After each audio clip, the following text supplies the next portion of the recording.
गांव के गांव आओगे यहाँ पे, फिर जब आओगे जब ये दास डालेगा, फिर और मंडी बनाओगे, मंदिर काटेंगे, बेगन तार देंगे, फिर यहाँ के टट्टू होगा, कुछ भी नहीं होगा। अब संत चला जा, उसके जैसे वैद्य मर जा, अब जिंदा जब जीवित है, जब दवाई दो, नब्ज देखेगा, सारी विधि बतावेगा तो बेड़ा पार होगा। और वो चला जा फिर पाछा से उसकी मूर्ति बना लो, छोटा मंदिर बना लो, घंटी बांध लो, वो लाभ नहीं हो सकता आपको। तो ये हमारे अंदर बाद में जागरण। अब संत आते हैं जब तक को पूछता कोई ना, और मेरे पास मंडी बनाओगे, उड़ा देखिए कितना मेला भरा करेंगे, बिना बुलाया आया करेंगे, उड़ा फिर कुछ कोई ना होता, सिर्फ वह बांस का कह दंड होगी, वो भी सिर्फ वहीं पर, घर का कोई लाभ नहीं से। अब ये बीमारी नहीं हटती हमारे हृदय से, ये हटाए बिना बेड़ा पार नहीं हो सकता। राम का नाम ले, क्या भगवान घर में कोई नहीं हो सकता? अगर मंदिर में भगवान आ सका है, वो शुद्धता आप घर में रखो, क्या वहां को नहीं आवा? वो मंदिर में क्या शुद्धता होती है? बीड़ी शराब पीने वाला अंदर नहीं जाना चाहिए। एक मकान, एक कमरे में अपना मंदिर बनाओ, भगवान की मूर्ति रखो, जोत लगाओ, उसमें अशुद्ध आदमी प्रवेश ना हो, परमात्मा वहां भी आएगा। मंदिर में जाओगे इतना घरा टांग टूट ले, तो भगवान ने घर क्यों ना रखो? अगर वो मंदिर में है तो वहां भी आपके होगा, लेकिन होगा नाम के आधार पर। नाम होगा तो होगा, ना कभी नहीं होगा, चाहे घर में जोत लाइयो चाहे बाहर लाइयो। संसारी दी गल्ला जिन्हें ना पूछे समझ जोगे, ये मुर्दों से ती प्रीत लगावे न जाने सतगुरु मेरे।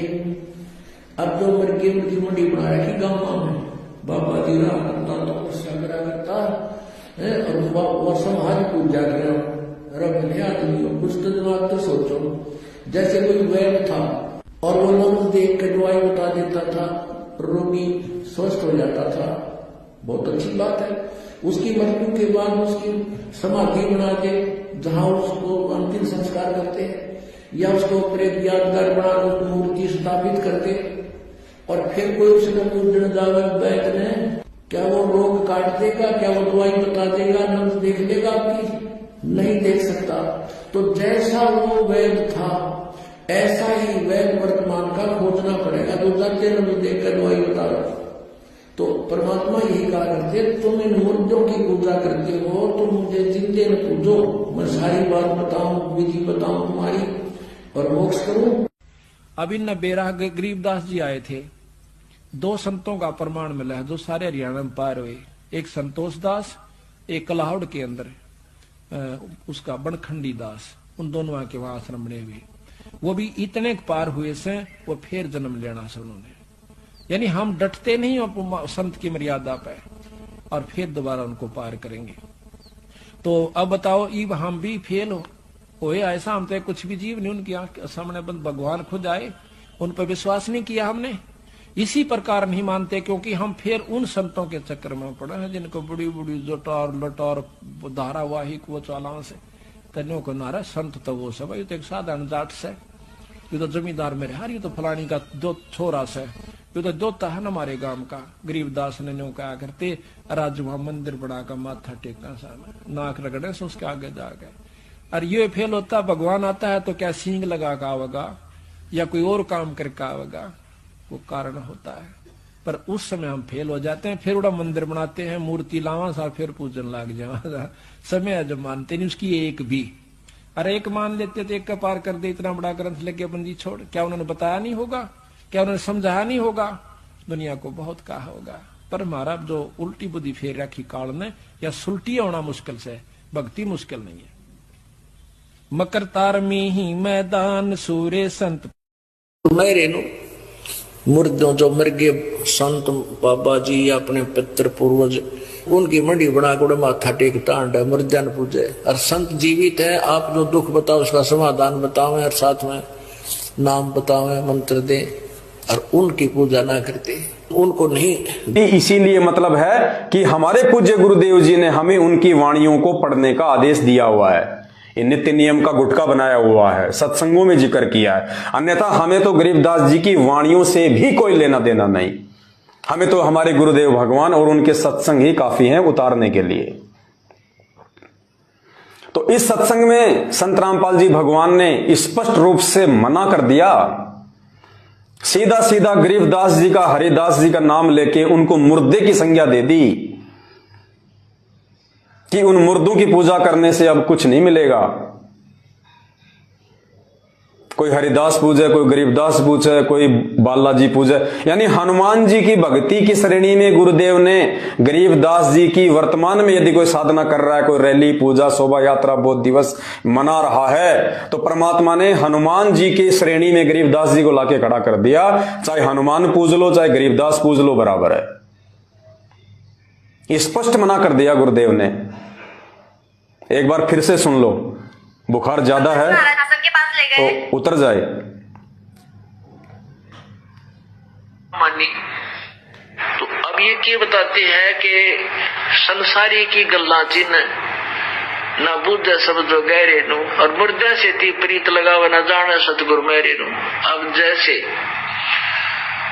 अब कोई हरिदास ने पूजा, कोई गरीबदास ने पूजा, और कोई किताब बालाजी जा है, कोई किताब और अब पुण्यात्माओं या कोई गांव में बाबा रहा होगा, उसकी मंडी बना रहे, उसने पूजे। अब जैसे संत गरीबदास जी महाराज या हरिदास जी थे, तो उस समय जो उनके संग में रहे, उन्होंने उनको वो ज्ञान दिया, भक्ति दी, आशीर्वाद दिया और उनको लाभ दिया। अब जैसे अब वो चले गए, अब उनकी मंडी बनाकर, उनका यादगार बनाकर वहां पूजर जो इतलावा के मिलेगा उनसे नहीं। अब जैसे कोई वैद्य था और वो वैद्य नाड़ी देखकर और बता देता बीमारी को, रोग को, और बढ़िया औषधि देकर स्वस्थ कर देता था, बिल्कुल ठीक है। अब उसकी मृत्यु के बाद क्या किया, उसकी चित्र बना दिया, मूर्ति बना ली पत्थर की, और एक यादगार बना दी, नीचे उसका शरीर गाड़ दिया। अब वहां जाते हैं, जावे कोई उस वैद्य के पास और माथा टेक कर उसकी आरती करे, मेरा रोग काट दे, मेरा रोग काट दे, तो ना बोला पत्थर की संज्ञा दी है। वो वैद्य जो था, ऐसा ही वैद्य जीवित ढूंढना पड़ेगा, जीवित ये रहा और वो रोग काटेगा। ऐसे ही परमात्मा यही बताना चाहते हैं कि जैसे वो संत थे गरीबदास और हरिदास जी जैसे, या तेरे गांव में जोड़ड़ा बाबा जो पहले था, इसे संत जिंदे ढूंढने पड़ेंगे, तब उनका लाभ होगा। इन मुर्दियों तो कुछ ना हो, मुर्दियों से कुछ नहीं होगा। कह रहे हैं परमात्मा समझाने के लिए उदाहरण दे रहे हैं कि संसारी दी गल्ला चिन्ह ना बूझे शब्द जो गहरे नु, संसारी दी गल्ला चिन्ह ना बुझे शब्द जो गहरे नु, मुर्दों से ती प्रीत लगावे न जाने सतगुरु मेरे नु। मैं तो दे दी संसारी दी गल्ला चीने ना जाने शब्द जुगहरे नु, कि संसारी दी गल्ला यानी जो सांसारिक जो लोग हैं, जो भक्ति और भगवान के विषय में नहीं जानते हैं, कहते हैं उनकी बातें तो हमारे ऊपर बहुत जल्दी असर करती हैं, वो जैसा कहते हैं हम उधर ही दौड़ पड़ते हैं। न जाने शब्द जुगैरे नू, ऐसा हंस, ऐसा भक्त जब अपने एक इष्ट पूर्ण परमात्मा पर अपने ही गुरु को इष्ट रूप में मानकर जब अपने जीवन रूपी सफर में प्रस्थान करता है रास्ते पर, तो परमात्मा उस जीवन रूपी सफर के पाप कर्म रूपी कांटों को बुहारना शुरू कर देता, उसके दुखों को खत्म करना शुरू कर देता है, झाड़ू देता चलता है कि मेरी प्यारी आत्मा के कांटा ना लग जाए। और जत को पीने यानी एक इष्ट पर आधारित रहना, व्यभिचारिणी भक्ति मत करना। गीता जी में भी मना किया है, जो अव्यभिचारिणी भक्ति करते हैं वही उस परम पिता को प्राप्त होते हैं। व्यभिचारिणी भक्ति होती है एक इष्ट की बजाय 36 इष्ट, 36 देवताएं पूजा करे, वो व्यभिचारिणी। जैसे एक लड़की अपने पति पर आश्रित ना होकर के अन्य पुरुष गमन करती हैं तो वो व्यभिचारिणी कहलाती है। तो कहते हैं ऐसे नहीं चलेगा, केवल एक इष्ट और एक ही गुरु, नथिंग एल्स। जो वो बताओ वही करना होगा। और जब आप पतिव्रता पद पर रह करके साधना करोगे, पतिव्रता पद का मतलब है केवल एक ही गुरु और दूसरा पृथ्वी पर नहीं थे भगवान भी आ जावे कि भाई वो सब जो आपके पास जो मूर्तियां हैं वो हटा दे। एक नियम है, उस नियम के अनुसार ही आपने चलना पड़ेगा। तो ये मंत्र दिए उसने, मतलब गदगद होगी, अक्सर भगवान ही न था। यही तो हम देवता पूजा करते थे। परमात्मा ने कहा बेटी अब पूजा नहीं है, ये यहाँ के संरक्षक हैं और मूल पूजा तो सतगुरु की है। अब परमात्मा ने उस समय ये तत् और सत और सार, ये सारनाम ये छुपा कर रखना था। ये प्रथम मंत्र इसलिए दिया था कि इनके संसारिक काम सुलझे रहेंगे, इनको सुख होता रहेगा, इनकी भगवान में आस्था बनी रहेगी और इस मंत्र से इनका जन्म मनुष्य का होता रहेगा। इन आपको यहाँ तक लाना था, इस बिचली पीढ़ी तक। इनमें नीचे सब जगह पानी है, सबने मालूम है, लेकिन वो निकले कैसे, प्राप्त कैसे हो, उसके लिए हैंड पंप नलके की आवश्यकता पड़ती है, कुएं की, ट्यूबवेल की। तो यहां पर आप एक दोहा सुनते हो कि गुरु गोविंद दोनों खड़े, भाई काके लागू पा, बलिहारी अपने गुरुदेव की जिसने गोविंद दियो मिला। बलिहारी गुरु अपना जिन गोविंद दियो मिला, कि मैं अपने गुरु के ऊपर बलिहारी हूं जिसने मेरे परमात्मा को मिला दिया। अच्छा, कैसे मिलाया? अब कहते हैं कि गुरु गोविंद दोनों खड़े, भगवान और गुरु दोनों साथ साथ खड़े हैं। तो प्रथम किसकी पूजा करो? जिस प्रकार इसका उदाहरण है बहुत साधारण और श्रेष्ठ, कि जमीन से पानी निकालना है, नलका लगा लिया। नलका नहीं होता तो जमीन से पानी नहीं आ सकता। नलका यहां पर गुरु का काम कर रहा है, परमात्मा रूपी जल को बाहर निकाल रहा है। अब एक तरफ तो एक थोड़े से लेटड़े में पानी पड़ा से, वहीं पे नलके के साथ में माटी में खड़ा हो रहा से और उसमें जल है। एक तरफ नलका है, तो आप क्या करोगे? नलका चलाओगे। एक न्यू पूछ ले गुरु जी ते, मुझे नाम दे देंगे? तो उसने जाके कहा महाराज जी भगत जी आए हैं और यूं कहे दीक्षा मिल जाएगी। कहा बेटा बोला। तब उसने क्या बोली, कहा जा नाम देंगे आपको। सेठ जी जाकर बैठ गया पास में, कहने लगा भाई सुन ले लाला जी। परमात्मा बोले देखो सेठ जी, आप हो इन देवताओं के गणे पुजारी और परमात्मा का नाम लेने के बाद आन उपासना नहीं करनी होगी। वो कहते 100 वर्ष सतगुरु की पूजा, एक दिन आन उपासी और वो अपराधी आत्मा, फिर पड़े काल की फांसी। 100 वर्ष गुरु की अनुसार साधना कर ली, सतगुरु के अनुसार, एक दिन भी आन उपासना कर ली ना किसी देवी देवता की, पिछली सारा भट्ठा बैठ जाएगा तेरा। तो लाला जी बोला सेठ दामोदर, कहने लगे महाराज जी मैं बाणिया हूं और सौदा करना खूब जानता हूं। मैंने सारा कुछ सुन लिया और सब कुछ देख लिया। आज मैंने सारी कथा सुन रखी खूब बड़ी बड़ी, जो ज्ञान आपने दिया इस पृथ्वी पर नहीं। और मैं जो वचन कराया करूं दाता, और पक्का करता हूं आप मेरे गुरु, में आपका चेला। फिर कहा कि भाई देख मैं दानक और तू लाला जी, कल न तेरी बरादरी वाले भी तुझे धिक्कारेंगे। ने बोला जी मुझे नाम दो और आप साथ रहियो दास के, जो होगा सो देखी जाएगी, मुझे दीक्षा दो। और परमात्मा ने कहा कि और जत को पीन, यानी एक इष्ट पर आधारित रहना, व्यभिचारिणी भक्ति मत करना। गीता जी में भी मना किया है, जो अव्यभिचारिणी भक्ति करते हैं वही उस परम पिता को प्राप्त होते हैं। व्यभिचारिणी भक्ति होती है एक इष्ट की बजाय 36 इष्ट, 36 देवताएं पूजा करे, वो व्यभिचारिणी। जैसे एक लड़की अपने पति पर आश्रित ना होकर के अन्य पुरुष गमन करती हैं तो वो व्यभिचारिणी कहलाती है। तो कहते ऐसे नहीं चलेगा, केवल एक इष्ट और एक ही गुरु, नथिंग एल्स। जो वो बताओ वही करना होगा।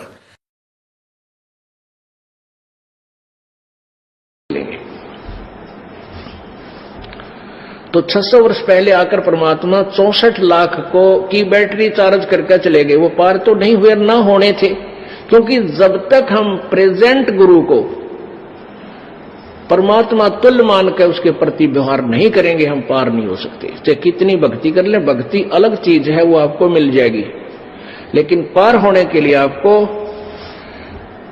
प्रेजेंट गुरु को परमात्मा तुल्य मानना होगा। तो हम उसमें कबीर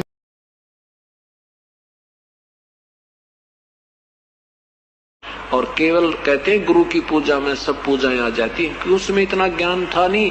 केवल यही सतगुरु ने बताया कि गुरु की पूजा में सब पूजा आ जाती। वो स्वयं मालिक आए हुए थे, संरक्षक है, और मूल पूजा तो सतगुरु की है।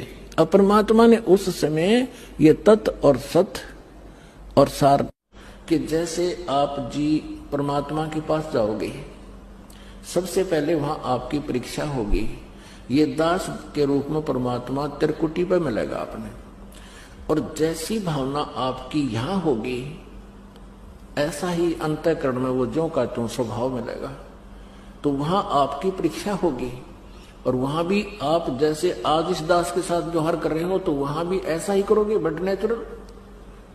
और यदि आज इस दास के स्थान पर परमेश्वर होते और रहे वो 120 वर्ष रह के चले गए, 64 लाख से 181 में वो दानक कबीर रूप में परमात्मा रहे ज्वाला रूप में, लेकिन हमने उनको भगवान ना माना।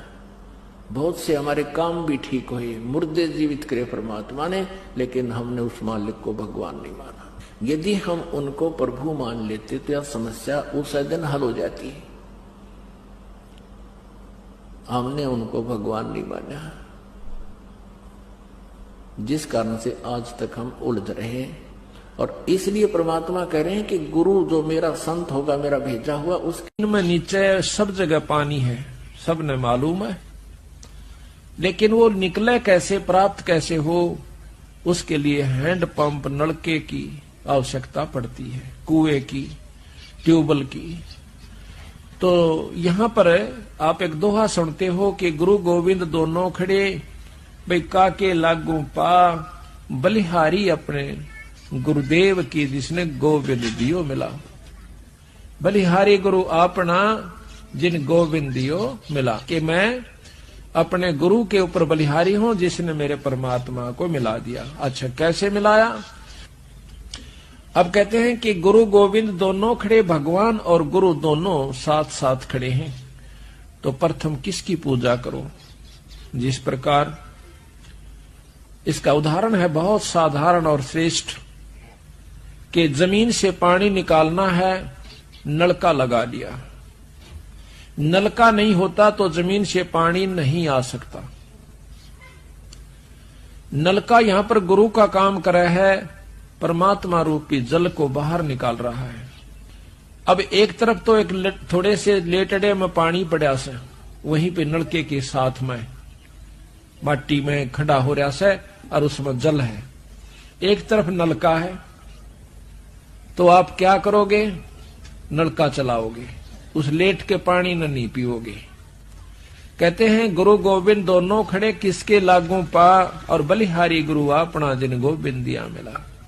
दूसरा कि मटका भर रखा से पानी का, तो उस मटके को भी से भी पहले हमारे को उस पानी से पहले भी नलके की आवश्यकता पड़ेगी।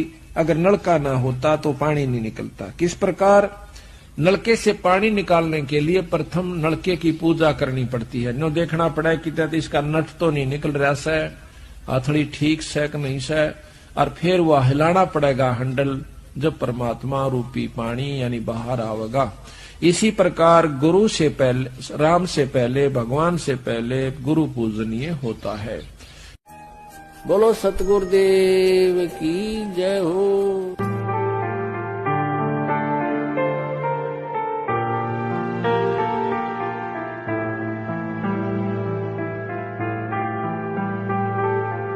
जिंदा रूप में तुम्हारी आंखों के सामने खड़े कबीर परमात्मा को पूजो। या आज भी तुम इतना ज्ञान लेने के बाद भी 27 साल कम नहीं होती है, गधे को गीता पढ़ाई जाए तो स्वर्ग चला जाए। और 27 साल से परमात्मा हम इंसानों को यह ज्ञान दे रहे हैं, सारे धर्मशास्त्र पढ़ा रहे हैं, और आज भी हम एक काल्पनिक फोटो के ऊपर आश्रित हो रहे हैं। एक चित्र जो हमारे भगवान का नहीं, और भगवान का भी है तो हमारे किसी काम का नहीं। अगर 650 साल पहले वाला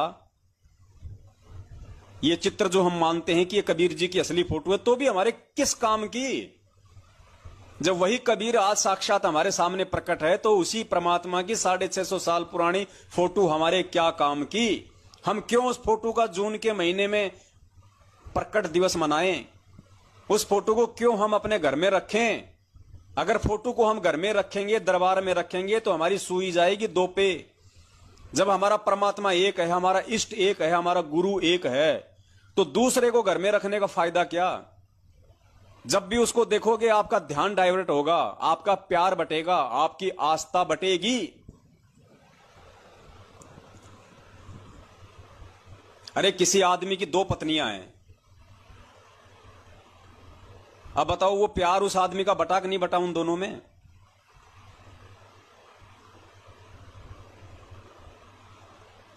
पुण्यात्माओं, इसीलिए परमात्मा बार बार हमें समझाते हैं कि आत्मा का एक पति है, 2 पति नहीं है। और स्पष्ट कर दिया गुरुदेव ने इस कागज की दाढ़ी मूंछ वाली फोटो के विषय में कि ये तो काल्पनिक है। काल्पनिक मतलब ये तो मन की सोची हुई बात है। भगवान का ऐसा रूप नहीं था, भगवान का ऐसा चित्र नहीं था। जब कबीर परमात्मा आए तो इस चित्र में नहीं आए। ये तो बनाते बनाते बनाते बनाते आप गूगल पे जाके देखो, कबीर दास के नाम से कबीर दास की फोटो इमेज आपको 50 प्रकार की मिल जाएंगी। किसी में काली दाढ़ी है, किसी में सफेद दाढ़ी है, किसी में बूढ़ा है, किसी में जवान है, किसी में पूरे कपड़े पहन रखे हैं, किसी में खाली लंगोटा सा पहन रखा है। आपको 50 प्रकार की फोटो मिल जाएंगी, क्योंकि बार बार बार बार बार बार हमें उसी फोटो को हमारे सामने पेश किया जा रहा है, तो हमें लगता है कि यही भगवान है। अब जैसे ये तो चलो 650 साल पुरानी बात हो गई पुण्यात्माओं। आप लोग रामायण देखते हो। रामायण तो कब बनी है? ये 20-30 साल पहले बनी थी। ये 20-30 साल पहले रामायण बनी है। और 20-30 साल में लोग उस त्रेता युग वाले रामचंद्र जी को तो भूल गए, वो कैसा था कैसा नहीं था। और वर्तमान में जिसने रामायण बनाई है, जो राम जो बना हुआ है, लोग अपने घरों में उसकी फोटो लगाने लग गए। उसको देखते लोगों को याद आ जाता कि राम, श्री राम, भगवान राम। अब बताओ, वो भगवान राम 30 साल पहले वो रामायण बना के आज वो बीड़ी सिगरेट पी रहा होगा, आज वो राजनीति में उतर रहा होगा, आज वो अपने काम धंधे में बिजी होगा। उसके बाद तो पता नहीं उसने कितनी और फिल्में बना दी जिसमें उसने डाकू का रोल भी कर दिया, जिसमें उसने गुंडे का रोल भी कर दिया, जिसमें उसने साधु का रोल भी कर दिया, जिसमें उसने भिखारी का रोल भी कर लिया। लेकिन लोगों की सोच जो है अज्ञानता के कारण उस व्यक्ति को देख के ये बनी हुई है कि हो राम जय हो जय हो। कई तो टीवी के आगे ही दंडोत मार देते हैं कि जय हो भगवान श्री राम की, अयोध्यापति पुरुषोत्तम भगवान की जय। बताओ, ये है हमारी मानवीय बुद्धि का स्तर। अब बताओ, 30 साल में हमने उस व्यक्ति को जिसने वैसी पता नहीं सैकड़ों फिल्में बनाई हैं, उसको आज हमने भगवान मान लिया, श्री राम मान लिया, और आज हम उसकी फोटो को अपने घरों में लगा रहे हैं। ये तो 650 साल पुरानी बात हो गई। ये तो नस नस में समा गई। तो पुण्यात्माओं, नस नस में जो अज्ञानता हमारे समाई हुई है, उसको ज्ञान आधार से बाहर निकालने के लिए ही परमात्मा आता है। तो इस फोटो का, दाढ़ी मूंछ वाली फोटो का, और पुण्यात्माओं ये अंतिम समय चल रहा है, ध्यान रखना, परमात्मा बार बार मौका नहीं देगा। अगली बार जून में यदि किसी ने इस दाढ़ी मूंछ वाली फोटो को भगवान मान के यदि इसका प्रकट दिवस मना दिया, पुण्यात्माओं माफी नहीं है परमात्मा के घर में, बिल्कुल 1% भी इतने मौके नहीं देगा भगवान। ज्ञान दे दिया, समझ दे दी, बुद्धि दे रखी है, अब भी यदि गलती करेंगे परमात्मा क्षमा नहीं करेगा। तो हम सत्सेवकों ने तो भूल के भी इस फोटो का प्रकट दिवस मनाने की तो सोचनी भी नहीं है, वरना उसी समय आत्मा के 2 पति बना लेंगे। हमने तो अपने घर में भी इस फोटो को नहीं रखना है। अगर किसी के दरबार में अगर ये फोटो लगी हुई है जिसमें नीचे गुरुजी हैं, ऊपर दाढ़ी मूंछ वाली फोटो है, जो गुरु गोविंद की फोटो होती है लाल लाल, कबीर साहिब से लाभ लेना है तो ये नियम अपना आजीवन निभाना होगा। स्वयं परमात्मा ब्रह्मा विष्णु महेश भी आ जावे और कोई आके यूं कहे मैं कबीर हूं, या स्वयं परमात्मा भी आ जावे, तो भी आपकी श्रद्धा डगमग नहीं हो कि नहीं हमें तुम्हारे भगवान गुरुदेव। परमात्मा करें स्वयं ब्रह्मा विष्णु, तुम मेरे बच्चे हो, और इसने वहां गलती करी थी और साथ करी थी तुमने। अब आप मुझे बुरे नहीं लगते। जैसे सेब विक्रेता एक सेब बेचनिया सेब रखा टोकरी में, और उसमें 1, 2, 4 सेब अगर खराब हो जाती है तो उसका कितना दिल दुख है, कितनी कीमती है। लेकिन उन सेबों को, उन ठीक से खराब सेबों को स्वस्थ सेबों में नहीं रख सकता, उसकी मजबूरी है कि वो भी खराब हो जाएंगी। तो तुम खराब सेब होगी थी और तुमको वहां से निकालना मेरी मजबूरी थी ना, तुम औरा ने भी बिगाड़ो, इसलिए तुम्हें फेंकना पड़ा कुरडियों पे। या कुरडी है, यहाँ सड़ रहे हो। और अब भी मुझे, अब वो तो एक उदाहरण है, लेकिन आत्मा और सेब में इतना अंतर है कि तुम्हारे अंदर मलिनता आ गई थी, अब यहाँ भट्ट में तुम जल रहे हो। अब तुम्हें ज्ञान देकर और सच्चाई बताकर मैं फिर आपको वापस ले जाना चाहता हूँ और ऐसा मंत्र दूंगा तुम फिर से उसी स्थिति में आ जाओगे, ऐसे भक्ति युक्त हो जाओगे। और अब तक पिछले जो मैं ज्ञान देख रहा था, जो आज से 600 वर्ष पहले, आज से जब कवि रूप में वहां दानक रूप में रहा था, तो वो इन्होंने काल के दूत घुस गए ये 12 पंथों में, इन्होंने उसमें कुछ परिवर्तन कर दिया अपने हिसाब से। अपने आत्माओं, ईब तो परमात्मा सामने आके खड़ा हो गया कि आई एम गॉड। उनको भी भगवान चाहिए, और भगवान ही सरेआम खड़ा, कति आगे खड़ा, और भी ना पहचानोगे, धिक्कार है तुम्हारे ज्ञान और तुम्हारी विवेक को। केशव, मेरे दर्द में आप नहीं समझ सकते, ये सब मेरे बच्चे हैं, ये काल के धोखे में आए हुए हैं, इनको लेने के लिए आया हूँ। अपने बच्चों से माता पिता दूर नहीं हो सकते, इसलिए मैं यहाँ भटक रहा हूँ। मैं रोवत हूँ सृष्टि को, सृष्टि रोवे मोहे, कह कबीर हमारे वियोग को ये समझ नहीं सकता कोई। ये मुझे खोज रहे हैं, ये समर्थ परमात्मा हमने सुख दे, और ये दिन की पूजाएं कर रहे हैं, इन पर दुखों के कहर टूट रहे हैं। और मैं समर्थ हूँ, मैं कहता हूँ मैं भगवान हूँ, ये मुझे भगवान नहीं मान रहे। और मैं कहता हूँ मैं भगवान हूँ, तुम मेरे बच्चे हो। मैं रोवत हूँ सृष्टि को, और ये मुझे ढूंढ रहे हैं, मैं इनको खोज रहा हूँ। पहले तो हमें शंका रहती थी कि किसने देखा है भगवान, आगे क्या होगा किसको पता है। अब जब भगवान में आकर बता रहा है कि ये होगा, ऐसा होता है, तो फिर अगर नहीं मानता है तो घनी पी रहा है भाई। साफ कह दिया मैं मालिक, और यह सारी सृष्टि मैंने रची है, और ये सब मेरा ही प्रकाश, मेरी ही कृपा से ये सब कुछ चल। हाँ, हृदय से रो के पुकार करेगा, रोज नया सुख होगा उसकी आत्मा में, रोज नया। चाहे कैसी बीमारी हो, कैसी ही टेंशन हो, परमात्मा किसे कहते हैं? परमात्मा की खोज क्यों करते थे? राजा लोग भी ढूंढा करते भगवान मिल जाए और सुख हो मुझे। वो ऐसे करता ही करता है। तो वो परमात्मा ईम मिला आपने इस सतलोक आश्रम वाला, जिला हिसार, हरियाणा में। मनमुखी साधनाएं कर रहे थे, तो उनको धीरे धीरे ये ऐसा अभ्यास हो जाएगा। तो ये सोच लो जैसे परमात्मा आए थे, 120 वर्ष बनारस में रहकर चले गए, और उसी को पाने की हम ट्राई करें, वो हमारे सामने बैठा। यदि हम उस दिन जब वो मालिक आए थे हम उनको भगवान मानकर स्वीकार कर लेते, तो हमारे अंदर खरपतवार पैदा नहीं होते, बकवाद नहीं आती, और ना हम किसी की सुनते जो परमात्मा से दूर कर दिए। उस समय हमारे कोई नकली अज्ञानी गुरुओं ने और बता दिया कबीर तो अशिक्षित है, ये क्या जाने वेद और शास्त्रों को, ये संस्कृत भाषा नहीं जानता है, सब झूठ बोलता है। तो हमने यह मान ली इस बात को कि गुरु जी जो है कबीर साहब अशिक्षित हैं और ये वेदों और गीता जी आदि को नहीं समझ सकते। मैं आकर के लहर तारा तालाब वाराणसी अर्थात काशी के अंदर एक बालक रूप बनाकर एक कमल के फूल के ऊपर विराजमान हुए थे।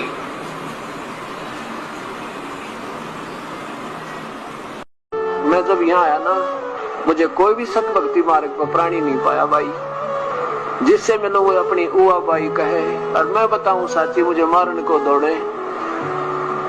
अब ये मेरी आत्मा सारी मेरे अंश है, मेरे बच्चे हैं, चाहे हिंदू है, मुसलमान, सिख या ईसाई कुछ भी बन गए, और इस काल ने इनको सबको नाना प्रकार के वाणी बोल के अपने नकली दूत बेच के, ये काल के दूत नकली संत और गलत व्याख्या करवा के सबको उड़ा दिया। और उसने ये पता था कि कलयुग में तो कबीर परमेश्वर आवेगा, अपनी प्यारी आत्माओं को सत्य ज्ञान देगा। उससे पहले उसने नकली ज्ञान प्रचार करवा दिया।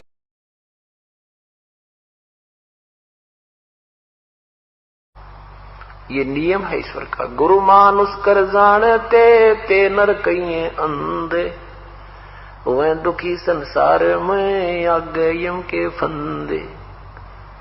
जैसे गुरु या भगवान भगवान हम कर रहे हैं और परमात्मा आपके पास आ जाए और आपसे बात करे, आपसे कहे बेटा शराब नहीं पीना है, आपने बीड़ी नहीं पीनी है, चोरी नहीं करनी है, किसी की आत्मा नहीं दुखानी है, तो आप क्या करोगे? आप उनकी बात को मानोगे क्योंकि भगवान कह रहा है। तो यही दास कह रहा है, समझो कबीर परमात्मा कह रहा है, यही सोचकर आपने ये बुराई और आज्ञा का पालन करें सरेगा, तो तब हम परमात्मा पाएंगे, नहीं तो नहीं मिल सकता। हम भगवान को चाह रहे हैं, परमात्मा के दरबार में जाएंगे, वहां इस दास के रूप में आपको परमात्मा मिलेगा। और जैसा आपका व्यवहार विचार, जैसा बोलना, जैसे आपके मन में श्रद्धा या कपट जो भी है, ये विद्यमान रहेगा।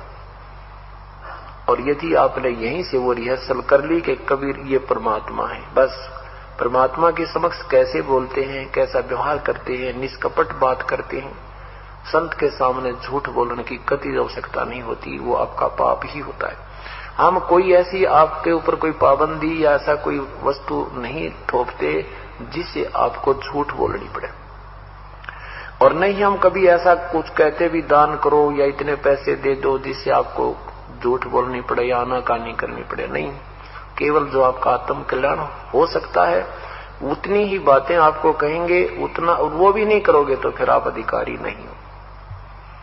हम क्या कहेंगे कि ये कोई बुराई नहीं करना, बीड़ी शराब मांस तंबाकू नहीं पीना, कोई मर्यादा भंग नहीं करना, क्योंकि ये खेल का मैदान है और इसमें जरा से भी फाउल हो जाओगे आप बाहर बैठ जाओगे, एक जीवन आपका चला जाएगा। तो हमने फाउल नहीं होना। फाउल पॉइंट अब धीरे धीरे आपके समझ में आ जाएंगे, कुछ कथाओं के माध्यम से और कुछ इस फार्म के ऊपर जो लिखे होते हैं इसमें भी हमने कुछ लिखे हैं, कुछ आप वैसे कॉमन सेंस से भी समझ जाओगे कि ऐसे ऐसे होता है।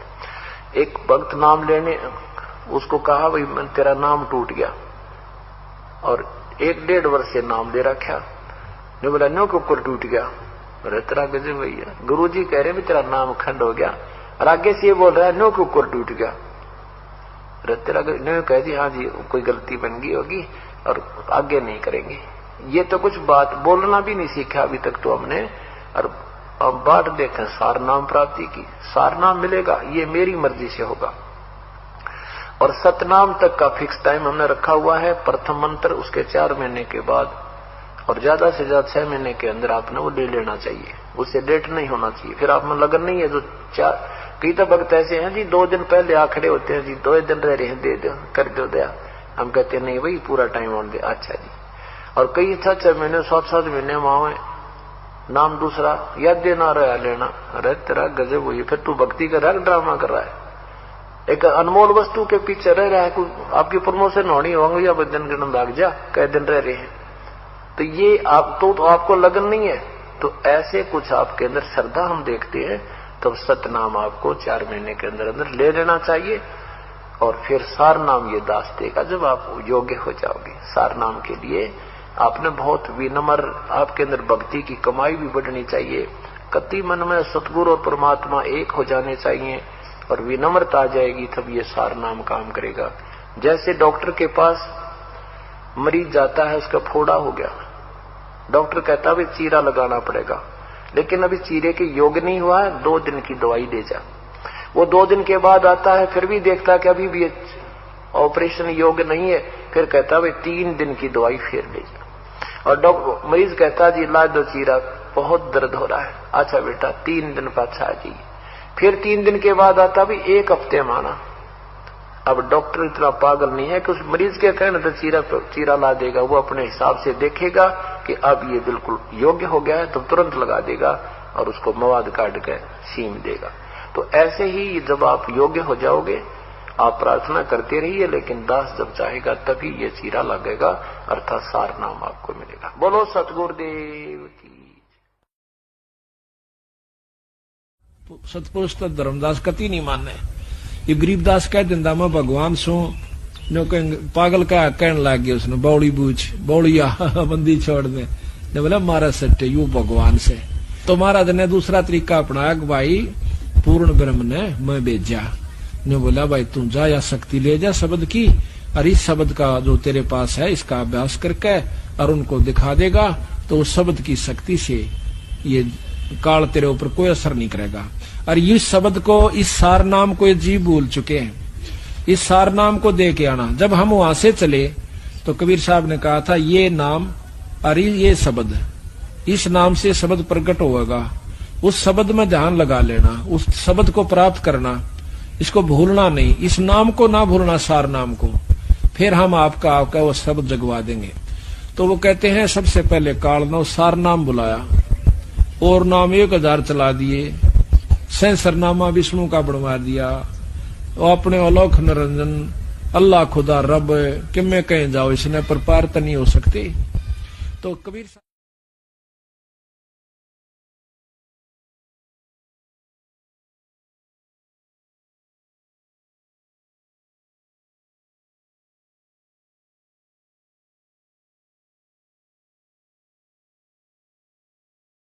पूज्य गुरुदेव को समर्पित है, उसकी सारनाम की तो कमाई बन रही है। और सारनाम है क्या, ये समझ ही नहीं पा रहे सार नाम सार शब्द है क्या।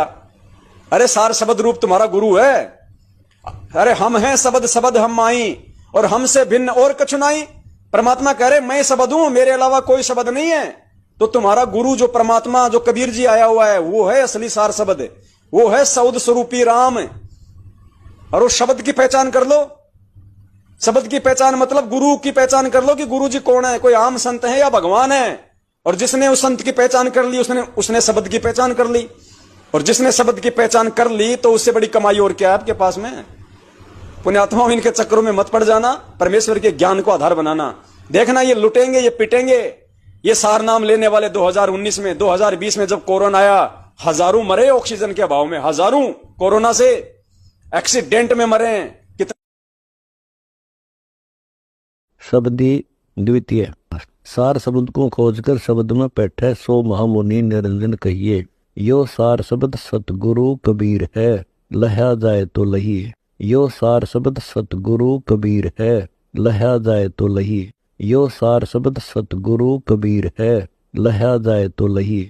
यो सार शब्द सतगुरु कबीर है, लहा जाए तो लही।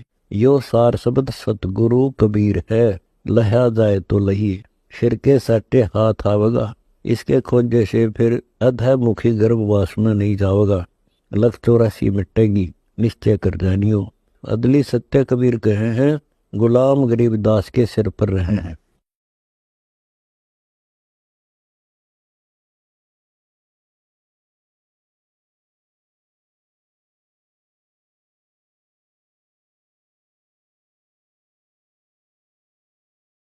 गुरुदेव के वचनों पर वार दूं, उनका एक भी वचन ना तोड़ूं, एक भी मर्यादा ना तोड़ूं, इनको दुखी करने का मौका ना दूं। तन मन अर्पूं शीश को होनी होए सु होए, कि देखी जाएगी फिर क्या होगा और क्या नहीं होगा। कोई टेंशन नहीं, कोई चिंता नहीं।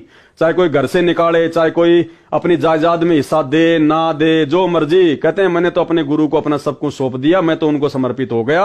अब आगे जो भी कुछ होगा इस समर्थ सतगुरु सार शब्द के हाथ में है। जब हम इस पर इतना कुर्बान हो जाएंगे, इस प्रकार से अपने आप को तन मन धन और शीश से समर्पित कर देंगे, उसके बाद फिर ये परमात्मा तो परमात्मा है, ये तो सबका बाप है, गुरुओं का गुरु, जगत गुरु, सर्व सृष्टि रचनहार।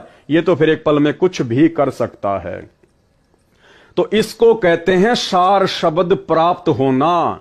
यानी आपको अपने गुरुजी के विषय में यह पता चल जाना कि मेरे गुरुजी स्वयं ही कबीर परमात्मा हैं, सारी सृष्टि के मालिक हैं। इनके अलावा मुझे और किसी की पूजा पाठ नहीं करनी, और किसी का बोध दिवस, कोई जन्म दिवस, कोई निर्वाण दिवस कुछ नहीं मनाना। सिर्फ ज्ञान को आधार बना के भक्ति करनी है और मर्यादाओं का ध्यान रखना है। और जिस दिन इनके रहते सहते आप जी बाकी सबको त्याग देंगे, उससे यह समझा जाएगा कि आप जी सार शब्द प्राप्त हैं। और भाई और बहनों, एक चीज जो दास आपको बताएगा उससे भी आप महसूस करेंगे कि वास्तव में यही परम सत्य है।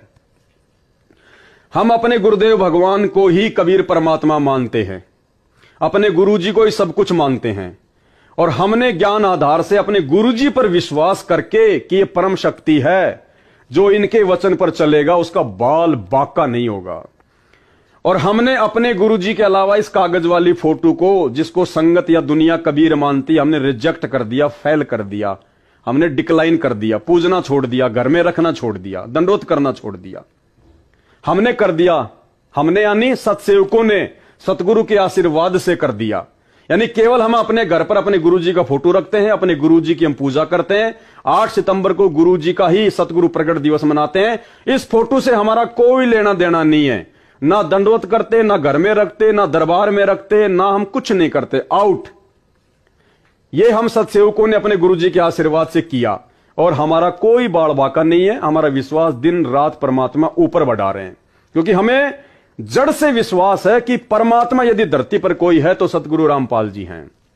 अब सतलोक आश्रम मैनेजमेंट हरियाणा वाले जो कि इस कागज की फोटो को परमात्मा मानते हैं, कबीर जी मानते हैं, भगवान मानते हैं, अगर इनको विश्वास है सतलोक आश्रम मैनेजमेंट हरियाणा को और आश्रमों से जुड़ी हुई लाखों की संगत को यदि दृढ़ विश्वास है, पक्का विश्वास है कि वास्तव में ये कबीर ही कबीर है, यही परमात्मा है। और संत रामपाल जी तो जैसा वो कहते हैं कि कबीर जी के अवतार हैं, संत रामपाल जी को तो कबीर जी ने भेजा है, संत रामपाल जी तो कबीर जी के दास हैं।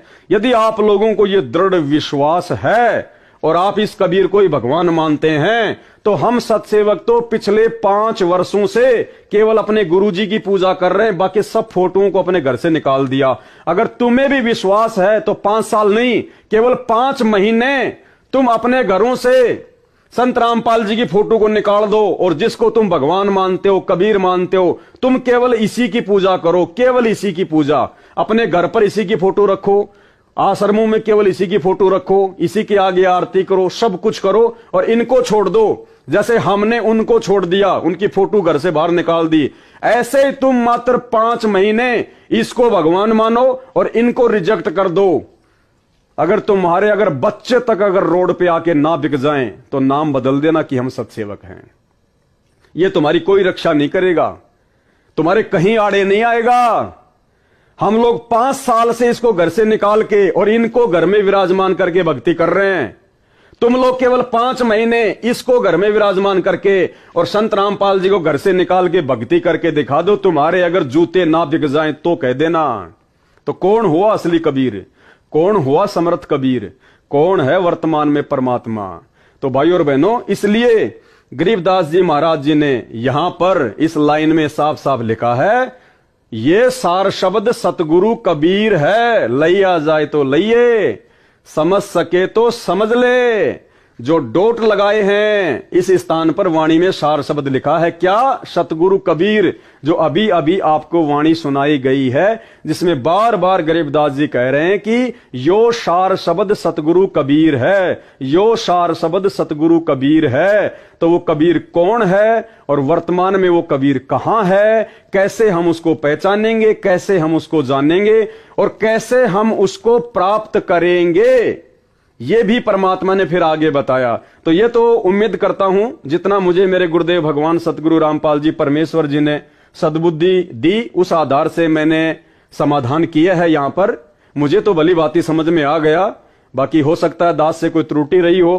तो अगर आपको नहीं समझ में आया है तो भाई थोड़ा कोशिश कीजिए, आप जी थोड़ा सा जो है प्रयास कीजिए।